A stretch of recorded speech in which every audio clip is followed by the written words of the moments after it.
إلغاء قرار رئيس الجمهورية رقم 2782 لسنة 71 بتعيين الأنبا شنودة بابا الإسكندرية وبطريركا للكرازة المرقسية.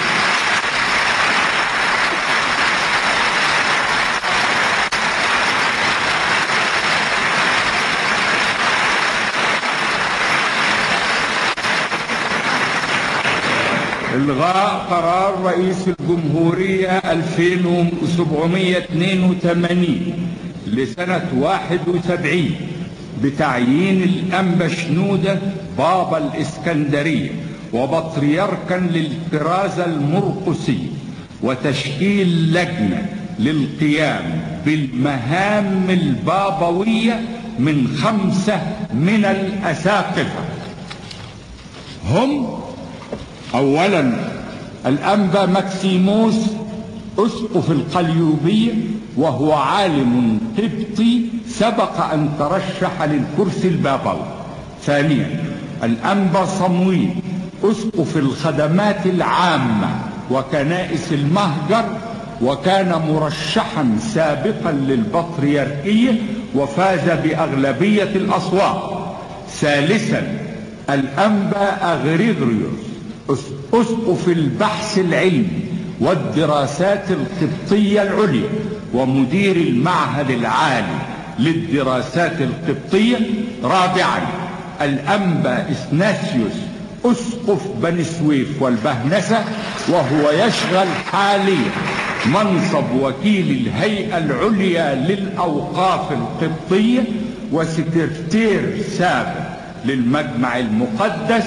خامسا الأنبا يؤنس أسقف الغربية والسكرتير الحالي للمجمع المقدس.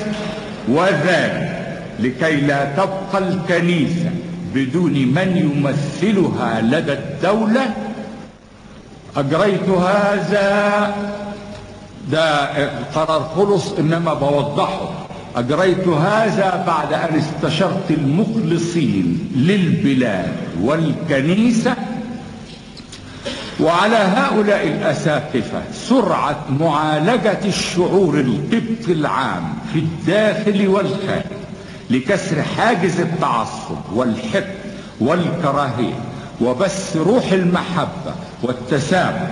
وعلى هذه اللجنة أن تتقدم للحكومة بكل الاقتراحات المناسبة لإعادة الكنيسة إلى وضعها التقليدي الأصيل كنسيج حي في جسم الدولة، وترسيخ روح الحب والوداع والصبر والحكمة تجاه جميع الطوائف والناس، والتي كانت فيه رائدة لكل كنائس العالم.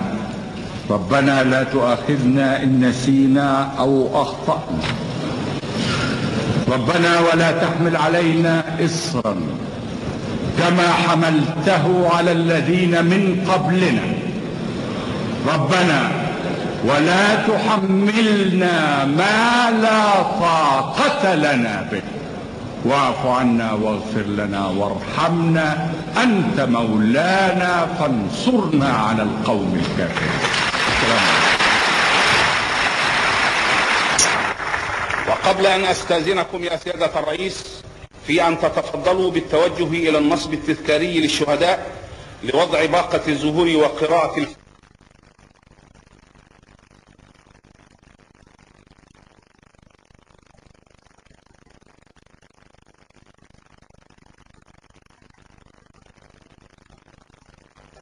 ترحما على أرواح شهداء القوات المسلحة الأبرار، أود أن أتوجه بالشكر إلى السادة رؤساء وأعضاء الوفود العربية. From almost point-blank range. In the background is the army truck on which they arrived.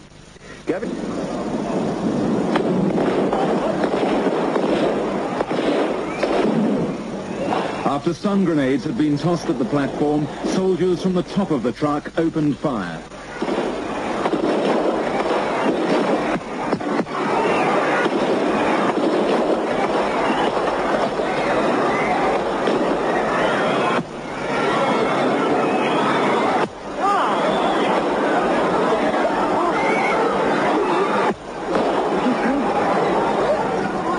security guard at the back of picture fires at the fleeing assassins.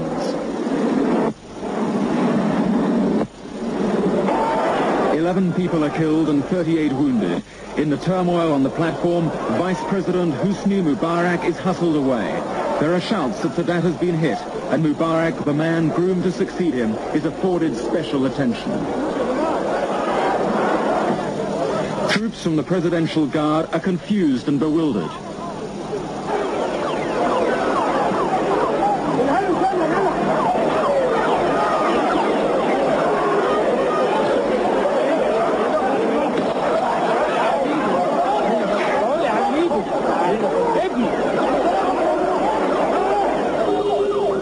Some Egyptian officials are thrown into the presidential car.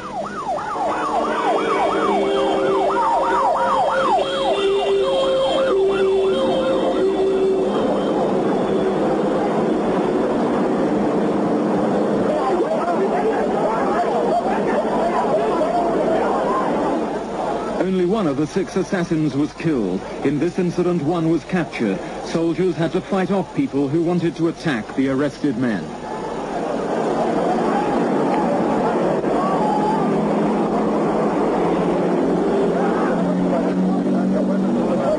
The man who seemed president seconds after the shooting. It's known that the chair was his and that he was thrown out of it by the bullets. Since then, we've had more film of the shooting. What led up to it? This was a military demonstration with split-second timing. Everyone knew exactly where he was supposed to be and when, which takes us to the second most likely answer. It was a very carefully planned attack that involved someone senior making sure those troops would be in that nearest truck at that moment, and that means it was rehearsed.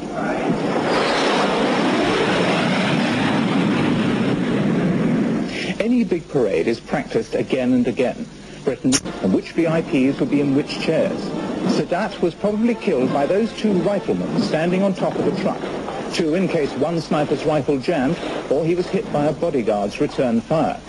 But the bodyguards, like everyone else, had been momentarily stunned by the grenades, and they were probably the main targets of the long bursts of covering fire coming from others in the squad. And just to make sure they got to the president, one attacker ran right up to the rostrum, firing as he ran. But will those who were captured have given the Egyptian security police the names of those who organized this attack? The answer is likely to be no. If the plotters used a cell system with only one member of a group knowing the identity of the next one in the chain, and if they combined the massive display of Egyptian military might, then as the parade was reaching its climax, with most people's attention distracted by an aerobatic display, 2 grenades exploded, and a group of soldiers jumped from a military truck taking part in the parade and ran towards the president, firing from Kalashnikov automatic rifles. In spite of the literally thousands of troops surrounding the president, the group of assassins continued firing for well over a minute.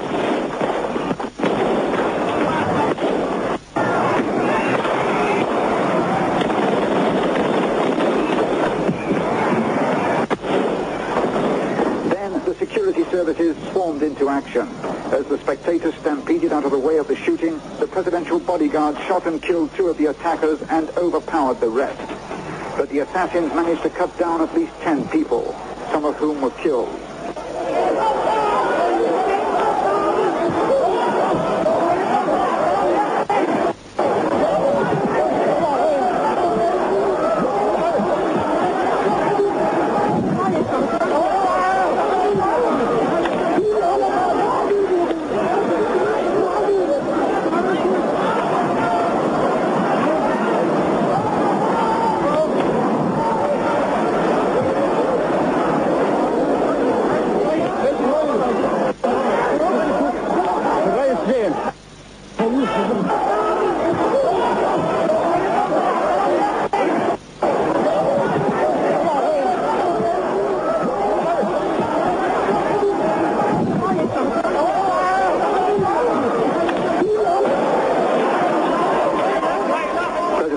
was rushed straight to a helicopter which took him to the Mahdi military hospital.